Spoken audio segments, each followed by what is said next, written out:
ನಿಮಗೆ ಏನ್ ಬೇಕು ಹೇಳಿ ಅದರೊಳಗ ಇದ್ರೊಳಗ ಹುಲ್ಲೆಲ್ಲದ ಅಂತ ಕೇಳಿದ್ರು. ಹುಲ್ಲೆಲ್ಲದ ತೋರಿಸಿ ಹಾಳಿ ಒಳಗ ಕೊಟ್ಟಿರೋದು ಬಿಡಿ ಹಾಳಿ ಹುಲ್ಲು ಎಲ್ಲದ ಅಂತ ಕೇಳಿದ.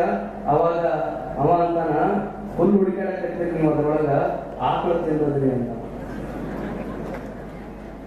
ಹುಲ್ಲೆಲ್ಲದ ಅಂತ ಕೇಳಿದ್ರೆ ಆಕಳ ತಿನ್ನೋದು. ದಟ್ಸ್ ಫೈನ್, ಆಯ್ತು. ಮತ್ತೆ ಆಕಳ ಎಲ್ಲದ ಅಂತ ಕೇಳಿದ್ರು. ಆಕಳ ಎಲ್ಲದ ಅಂತ ಕೇಳಿದ್ರ ಹುಲ್ಲು ತಿಂದ ಮೇಲೆ ಇಲ್ಲಾಗ್ರಿ ಮನೆಗೆ ಹೋಗ್ಬೇಕು. ಮತ್ತೆ ಆಕಳ ಕರು ಎಲ್ಲೈತಿ ಅಂತ ಕೇಳಿದ್ರು. ತಾಯಿ ಊರಿನಲ್ಲಿ ಮಗಳಾಗಿರ್ತಾಳೆ, ಅದು ಹೋಗಿತ್ತು. This is a just indication. He has a good logical capacity. ಆ ವಿದ್ಯಾರ್ಥಿ ದಡ್ಡ ಅಲ್ಲ, ಆತನಲ್ಲಿ ಒಂದು ಅದ್ಭುತವಾಗಿರುವ ತಾರ್ಕಿಕ ಜ್ಞಾನ ಇದೆ. This whole body is the memory of science.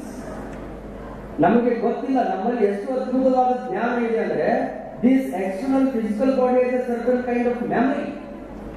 We don't know anything about our great grandfathers, but we can identify their nose on our face.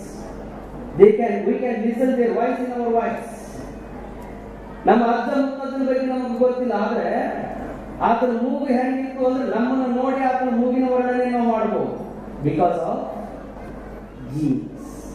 ಈ ಶರೀರಕ್ಕೂ ಒಂದು ಮೆಮೊರಿ ಇದೆ, ಈ ಕಣ್ಣಿಗೂ ಒಂದು ಅದ್ಭುತವಾದ ಮೆಮೊರಿ ಇದೆ.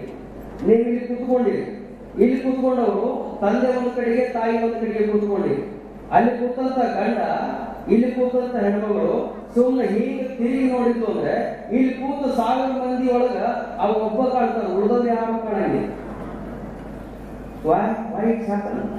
Because of these eyes are loaded with memory. ಈ ಕಣ್ಣಿನೊಳಗೆ ಒಂದು ಮೆಮೊರಿ ಅದ. Then only we can identify, he is my husband, he is my wife. ಯಾವಾಗ ನಮಗೆ ಗೊತ್ತಾಗ್ತದೆ ಅಂತ ಕೇಳಿದ್ರೆ, ಹಾಗೆ ಪ್ರತಿಯೊಂದು ಪ್ರಪಂಚದ ಯಾವುದೇ ವಸ್ತು ತಗೊಂಡ್ರು ಅದರಲ್ಲಿ ಒಂದು ಮೆಮೊರಿ ಇರ್ತದೆ. ಈಗ ಭೂಮಿಗೆ ನಾವು ಬೀಜ ಬಿಡ್ತೀವಿ, ಭೂಮಿಗೆ ಬಿತ್ತುವಂತ ಬೀಜ ಒಂದೇ ಭೂಮಿಯೊಳಗ ಒಂದು ಕಡೆಗೆ ಬೇವಿನ ಬೀಜ, ಮತ್ತೊಂದು ಕಡೆಗೆ ಮಾವಿನ ಬೀಜವನ್ನು ನಾವು ಬಿತ್ತಿದ್ರು ಅಲ್ಲಿ ಮಾವಿನ ಗಿಡನೇ ಆಗ್ತದೆ, ಇಲ್ಲಿ ಬೇವಿನ ಗಿಡನೇ ಆಗ್ತದೆ. ಮಾವಿನ ಗಿಡ ಬೇವಾಗಂಗಿಲ್ಲ, ಬೇವು ಹೋಗಿ ಮಾವಾಗಂಗಿಲ್ಲ. ಯಾಕಂತ ಕೇಳಿದ್ರೆ that seed has a certain kind of memory. ಹಾಗೆ ಪ್ರತಿಯೊಬ್ಬ ವಿದ್ಯಾರ್ಥಿಯಲ್ಲೂ ಕೂಡ ಆತನ inbuilt capacity is already there. Just we have to put in a certain correct path, right path, then we can bloom. ಆವಾಗ ವಿದ್ಯಾರ್ಥಿಗಳಿರುವಂತಹ ದಿವ್ಯ ಶಕ್ತಿಯನ್ನು ಪ್ರಕಟ ಮಾಡುವಂತ ಸಾಧ್ಯತೆ. ಅಂತ ದಿವ್ಯ ಶಕ್ತಿಯನ್ನು ಪ್ರಕಟ ಮಾಡುವಂತ ಈ ಭವ್ಯವಾಗಿರುವಂತಹ ಬಂತನಾಳ ಶಿವಯೋಗಿಗಳ ಪುಣ್ಯ ಸ್ಮರಣೆಗೆ ಆರಂಭಗೊಂಡ ಈ ಸಂಸ್ಥೆ, ಈ ಶಾಲೆ, ಅದು 100 ಕಾಲುಗಳನ್ನು ಬೆಳಗಲಿ.